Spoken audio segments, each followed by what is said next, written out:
Well, we're continuing. Today is August the 2nd, 1995. Now, I think we're pretty much arrived at the point where I completed my studies. I think I mentioned that I got my master's degree at the University of California in economics, mostly under the direction of the same professor whom I mentioned several times, Alexander Gershon. And it wasn't too many weeks after that the draft work caught up with me and sent me what at that time was known as a letter of greetings. It said, "Greetings, and would you kindly report to such and such a place at such and such a time?" Well, I first reported to a building in downtown San Francisco, which was the initial thing where they gave us a quick look over physically. And even a psychological test. The psychological test was unforgettable. Of course, we were going through all these rooms completely in the nude, completely naked, because all kinds of doctors were poking all kinds of things at us and looking in all kinds of strange places. And then we arrived in a kind of office with a desk and a gentleman sitting behind the desk. And the gentleman invited us to sit down on the other side of the desk, but mind you, fully nude. So that was the only time I ever sat down in an office in a fully nude condition. And he looked at me and he asked only one question: "Do you like girls?" I said, "I do like girls." He didn't explain or define what liking girls meant. But I do like girls, in which case he said, "Thank you. Next, please." I'm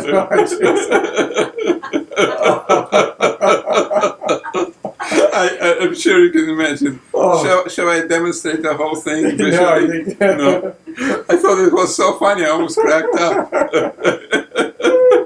That's really an appropriate story for these days, these times. Yes. Yeah. Of course, the point was that I didn't like the Nazis and the Japanese, but he never asked me about that. He just asked me whether I liked girls. Oh my goodness. Okay. Oh my well, goodness. So that's what happened in San Francisco, and they issued some papers and instructed me and I don't know how many dozen other people to report a few days later at a certain spot at some ungodly hour, such as 5 a.m., with a minimal baggage or luggage, because obviously we would need almost nothing there. We would be well taken care of. And so I reported. That was, I think, in Oakland, for those of us in the East Bay. We were loaded in buses and we were taken down to God's little acre, namely the town of Monterey, which was a very nice place to start your Army service. The town of Monterey, California, has a presidio, which, like the San Francisco presidio, was first established by the Spanish, and like the San Francisco presidio, later was held by the Mexicans, and eventually, around 1949, 1950, fell into American hands, and like the presidio in San Francisco, from then on was a military post. Indeed, I learned later that for a long time it was a cavalry post, but there was no visible or steppable on evidence of cavalry, but it was full of guys, tens of thousands of us, in the same position as I. So what happened there, that we were assigned to temporary companies, we were assigned to barracks, and one of the first things we had to do was to get our new digs and our new uniforms. So we all lined up and they measured us. I must say that place must have been run by somebody from the garment industry, because they fitted us very nicely. It wasn't just throwing any old pair of pants or any pair of shoes at you. Everything had to be just right. That was the American Army. It wasn't like most other armies, but in the American Army. So we were fitted out. The time was sort of late November. And then for several days, just to make a break in our uniforms, as it were, they would set us up on the parade ground several times a day, and we would do dress right dress and all kinds of basic marching orders and basic standing orders and at ease, attention, and so on. And we also had to go through the ritual of retreat every evening. The army, just before sunset, whatever army unit, except of course right in battle, has to fall in, line up formally in formal dress or more or less formal dress. A retreat takes place. Retreat is not what you might think, namely running away from the enemy. On the contrary, it is psychologically preparing you for the enemy, but it means retreating for the night with the appropriate kind of trumpet music and appropriate kind of drill motions, and each temporary non-com or officer of our temporary units, companies, platoons, squads, reporting as one does, all men present or accounted for, sir. And then the flag would be lowered. There was a very tall flagpole there, of course, in the middle of parade ground. The flag would be lowered, and then very formally we would go to our barracks, and then we would rush like mad into the mess hall and get our dinner.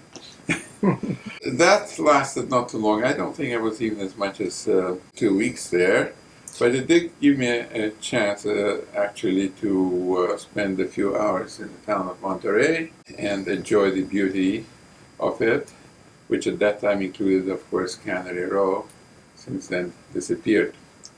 The Presidio is magnificently located. The Spanish knew what they were doing when they established it. It's on an elevated place overlooking the Bay of Monterey, overlooking the mainland, overlooking the sand dunes, and overlooking all the beautiful things that are to be seen in Monterey. Then we were reassigned, or rather classified, pigeonholed, and since I was reasonably highly trained in economics, there was nothing I could do for the army except be an infantryman.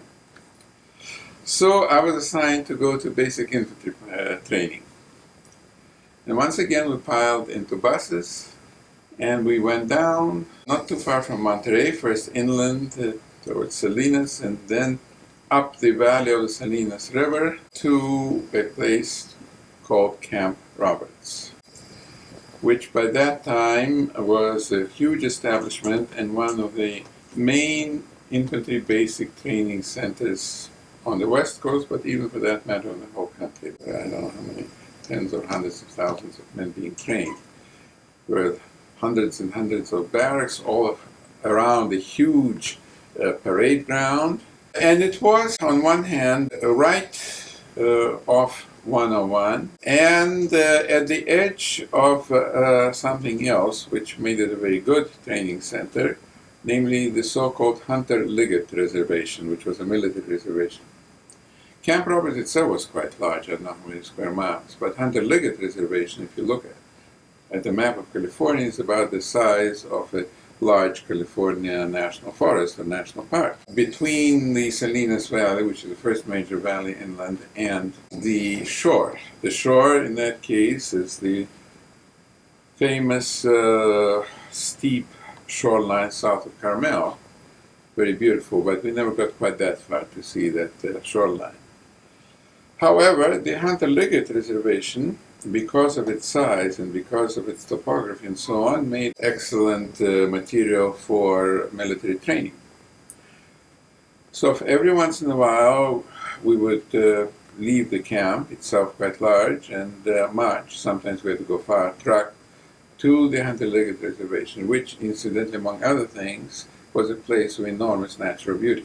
But in the summer, and it wasn't quite summer yet, it was November, but even in November, but certainly in the summer, which I reached as I was about to graduate from basic training, Camp Roberts is just hellishly hot and dry.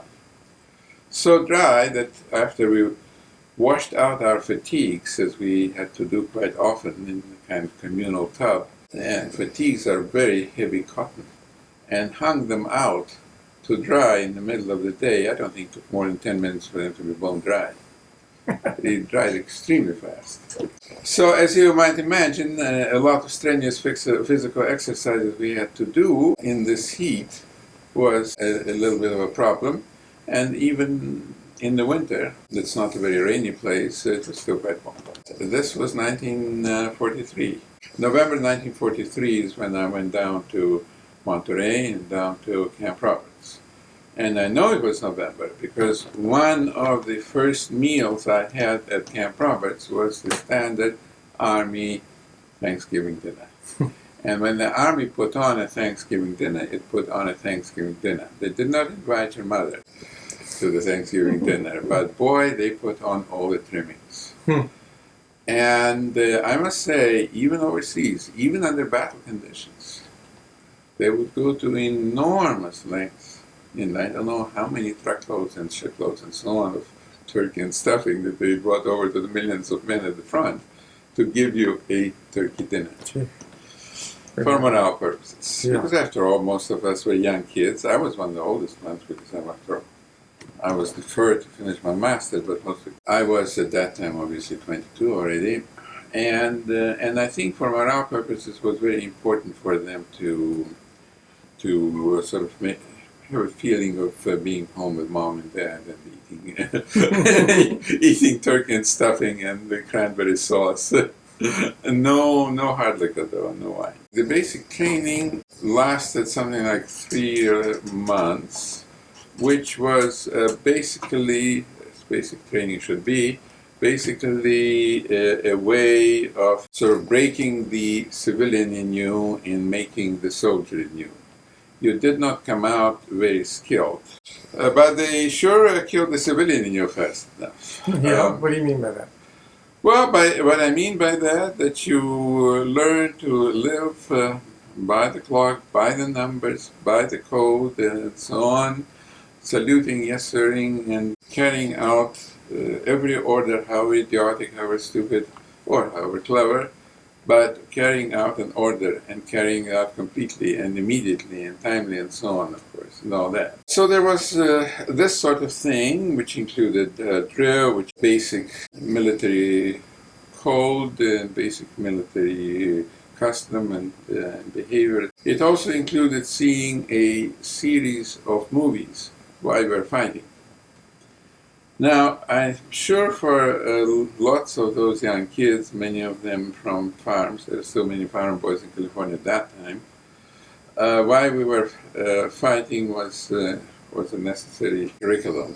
I'm afraid they didn't have to tell me about the Nazis or about the Japanese, my parents were in Japan, or about any other things like that. But everybody had to go, you couldn't miss it. So I was rather bored, and I felt I knew at least as much as the movie showed, but nonetheless, we had to be there. Then there was, of course, the more military side of training with various weapons and firing the weapons, both for sharpshooting and for other reasons.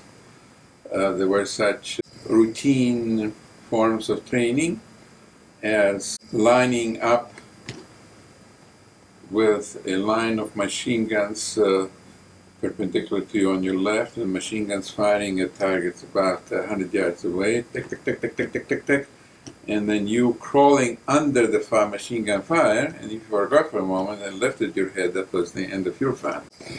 So these were live bullets? And, live bullets, that's right. Was anybody ever hurt in those kinds of... Not that I know of. It was too impressive. Going through areas affected by poison gas. The purpose was twofold. First, to make you distinguish different kinds of poison gas, because different kinds of poison gas called for different kinds of reactions. Secondly, to be alert, and especially to put your gas mask on fast. But we knew, of course, what was coming. It was a surprise. So we went through mustard gas and phosgene and so on. As soon as they told us what odor to expect, phosgene was by far the pleasantest. It was the odor of fresh mown hay, which of course all the farm boys immediately recognized, and some of us city boys recognized too.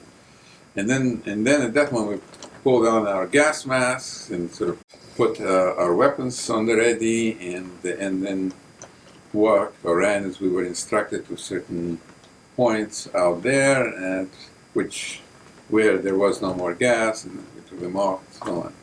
It was, in retrospect, somewhat instructive, shall we say. It so happened that I, for one, but hardly any Americans during the Second World War encountered poison gas, because the poison gas was so destructive in the First World War that there was, if not a written and an unwritten understanding among all parties, even the Nazis included, that poison gas would not be used. Gases were used, tear gases were used, of course we had to go through that too, but that's not a poison gas. Also, phosphorus projectiles were fired for the smoke screens. That we had a lot of experience with during the war. But again, that's not a poison gas, it's just a smoke screen. And what happened, however, was in the American Army, I think in every army, that while we were issued the gas masks, and we had our gas masks until we arrived close to the front. Since the conditions at the front turned out to be not very easy, the first thing that was thrown away was the gas mask, because it was such a damn nuisance. And we all hoped there would be no gas aimed at us. So Europe was essentially littered with gas masks, American and British and French and so on. We were taught to do lots of things with different kinds of weapons, different machine guns, different mortars, and different kinds of rifles and carbines and pistols and hand grenades, etc. And how to throw hand grenades, stand behind the wall, throw them over, and just exactly how to. And if you didn't quite throw it over the wall, it was just so bad. And then you had it, and so did your instructor. So you also use live hand grenades for live hand grenades, sure. Well, we started with dummy hand grenades, of course, just to get. Now, you see, hand grenades, American hand grenades are sort of shaped of a large lemon. European hand grenades are a little sort of cylinder at the end of the stick. The Europeans throw them like this. Americans throw them like this, for a very good reason, because Americans play baseball. That determined the shape of the American hand grenade. But I didn't play baseball. I wasn't trained with baseball.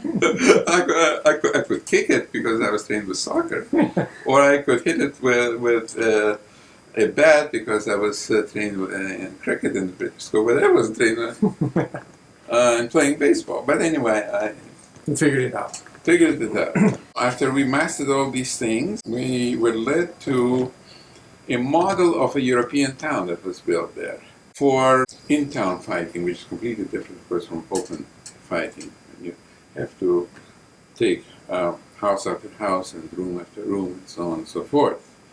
And you are told exactly how to do it, how to approach the house, if you have good reason to believe that there are armed enemy there, what to do, how to cooperate with your buddies. When you do one thing, they do another thing.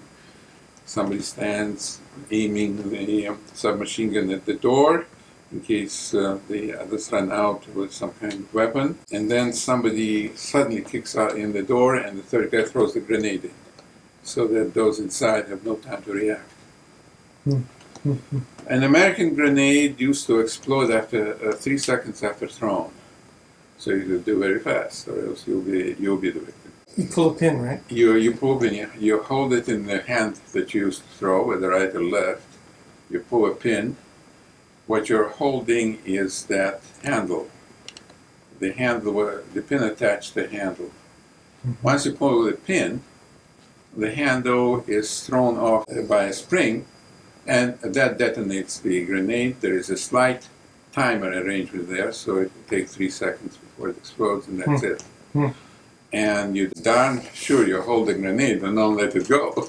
So as long as you're holding it, doesn't go off. It's just... As long as you're holding it, doesn't go off. So we'll throw it in initial training over a wall, and then we'll see a big explosion and all the dirt and dust going out and so on. Of course, training with light mortars and heavy infantry mortars, not artillery, but infantry mortars, and M1 rifles, which are fairly standard.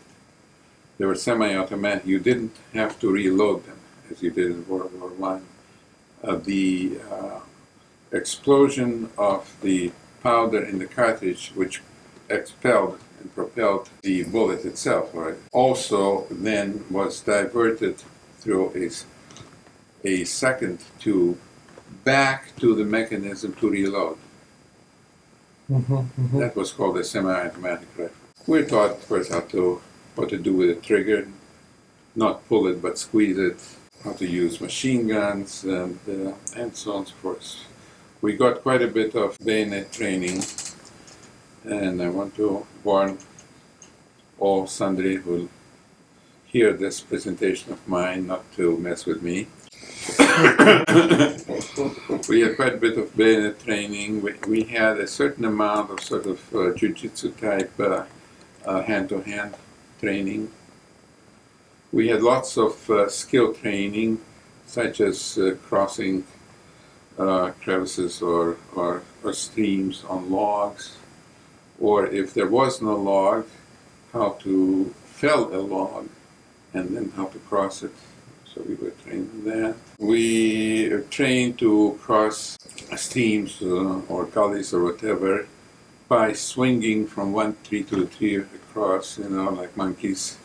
We would attach long ropes and then take a run and then just swing over and jump on the other side. First for a narrow one and then wider and wider and wider spaces. We taught how to crawl under barbed wire. Remember that, Joe. Always crawl on your back, not on your tummy, because if you crawl on your tummy and a barb catches you in the back, you'll never get yourself loose. But well, how about that? If you're on your tummy, then you can see with the barb and you can get yourself loose. We were taught how to cut barbed wire, how to lay barbed wire. So it was a very intensive course, right? Almost like Econ 1. Yeah? We went for long marches. They got longer and longer and longer. All-night marches, preferably on the darkest night available. Then later on we had to disperse and reassemble in the night and know how to find our place, how to find each other, using passwords and counter passwords and so on. On a rainy night we would be taken out and told to make bivouac in the rain. Each of us had half a tent, the shelter half. We would pair up. So in complete darkness, we had to set up the tent. And then, lo and behold, as the rain got stronger, we would be called to get out. Determines march orders. So you have to roll up your tent and everything, and better not lose any pegs, and roll it in the air, make your shoulder burden, and then march another 5 hours or something, and so on. So it was really a good clean fun. We were told, of course, how to go through forests, how to go through brushland, how to tell compass directions when you're in the forest. You look for the moss on the tree. The moss is always on the north side. So that's the least sunny side. And if you're lost in a dark forest, how to find your way out. You don't go walking around thinking that there's something. What you do is follow a stream, which will meet a larger stream, and eventually you'll come out to something. Always follow a stream if you're lost. Useful to know. Yeah. We were taught lots of other things. Taught sort of fighting in the forest behind trees, how to hide behind trees, and how to run between trees, and so as not to be hit, and so on. We were taught, of course, how to take foxholes. There were no trenches in the Second World War. Foxholes were either single or double. We, of course, everyone carried what is known as a trenching tool, which is a combination pick and shovel. And sometimes a foxhole is easy to dig, but sometimes it's damn hard if it's rock. And sometimes it's easy to dig, but the bottom 3 inches are water. So we're taught many things. We're taught combined operations. Of course, we're supposedly infantry with armored units, how to advance with tanks and hide behind tanks as we're advancing and things like that. We're taught how to advance under cover of our own artillery. The artillery would fire, creeping forward, and we would always stay certain distance behind so we wouldn't be affected by the explosion of the shells. There was real shells, of course. But then at a certain point, the artillery would be shut down, and then the infantry attack goes on. One thing I should mention, that I lost several weeks because I developed, and this was my only wartime injury and not in battle. I developed what was very common actually, a march fracture. That is to say, marching for a long time with a heavy load on your back, heavy backpack, one sometimes causes one of the metatarsal bones to crack. And that's what happened to me. So I was taken to the hospital, and indeed the hospital was full of guys with the same, with march fracture. So I lost about 3 weeks while there was really nothing done. It healed by itself. But what happened was that, of course, I dropped out of my class and had to get to the next class. Oh yes, I want to mention one other kind of training which turned out to be very important, and that is climbing what was known as cargo nets, or sometimes Jacob's ladders. There would be a tower, a substantial tower, maybe 50 feet high, and on both sides, on two sides of it, there would be cargo nets. You know what cargo nets look like the ones that longshoremen use, otherwise they're ladders. And you were taught how to climb up them. The first thing they told you, always hold like this and never like this, because if you hold like this, the guy above you will step on your on your fist, and you'll say ouch and let go and you'll fall. So always hold like this. Okay, so we knew that much. And then you get to the top, and then you climb down, and they do it, several times. And that came very, very useful because of what the Army invited me to do at a later point. About basic training, you know what sort of surprised me? I had never been very strong, and I never had been very much involved in sports. I had never been very athletic. For example, in teens in grammar school, where we had all these English-type sports, I always sort of was behind everybody, whatever it was. My only sport used to be, as I said before, ice skating. But somehow, going through all this physically very demanding training was not impossible. It was demanding. And God, at the end of it, I might be very tired, but it was not impossible. That's what surprised me. I always thought myself being way below the average in terms of physical skill and strength, but and I think it probably added something to my physical condition. So it was sometime around late March of 44, I think, that my basic training was over, and then I was sent to Fort Ord. I was sent there because the Army was in need of a lot of replacements on the Pacific Front. By early 44, of course, the fortunes of war in the Pacific turned in American favor, but there still was a lot of fighting to do, as you know. So there we, at least the units I was with, underwent kind of postgraduate training of two kinds, jungle warfare and amphibious landing.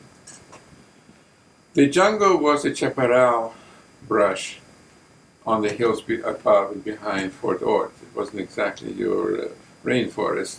It was very dry, but it was, I think, just as hard to navigate. It was very sticky and